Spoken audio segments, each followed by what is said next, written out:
திருச்சி சூர்யா மற்றும் யூடியூபர் முக்தார் மீது குண்டாஸ் தடுப்பு சட்டத்தின் கீழே நடவடிக்கை எடுக்கப்பட்டிருக்கிறது. கூடுதல் விவரங்களை செய்தியாளர் சாலமன் வழங்க நாம கேட்கலாம். சாலமன், வணக்கம். சாலமன், விவரங்களை பதிவு பண்ணலாம்.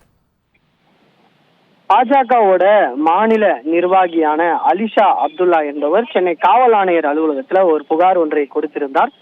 குறிப்பாக தன்னை பற்றியும் தனக்கு பிறந்த குழந்தைகளை பற்றியும் யூடியூபரான முக்தார் அகமது மற்றும் பாஜகவோட முன்னாள் பிரமுகரான திருச்சி சூர்யா ஆகியோர் தொடர்ந்து சமூக வலைதளங்கள்ல இழிவான கருத்துக்களை பரப்பி வீடியோ வெளியிட்டு வருவதாக அந்த புகார்ல கொடுத்திருந்தார். புகாரின் பேர்ல மத்திய குற்றப்பிரிவு சைபர் கிரைம் போலீசார் வழக்கு பதிவு செய்து விசாரணையை மேற்கொண்டனர்.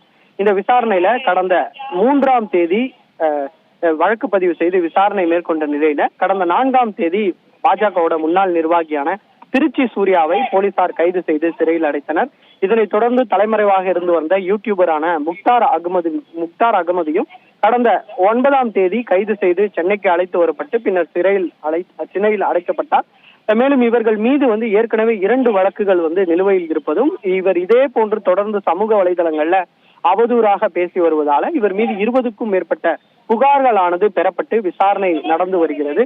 இந்த நிலையில தான் கைதான இருவரும் தொடர்ந்து சமூக வலைதளங்கள்ல இது போன்று இழிவான கருத்துக்களை பரப்பி வருவதாக கூறி வரக்கூடிய நிலையில அதனால தற்போது திருச்சி சூர்யா மற்றும் முக்தார் அகமது ஆகிய இருவரையும் குண்டர் தடுப்பு சட்டத்தின் கீழே சிறையில் அடைக்க சென்னை காவல் ஆணையர் அமல்ராஜ் ஒரு உத்தரவை பிறப்பித்திருக்கிறார். அதற்கான உத்தரவு நகலையும் சிறைத்துறையிடம் சென்னை காவல்துறையினர் கொடுத்திருக்கிறார்கள்.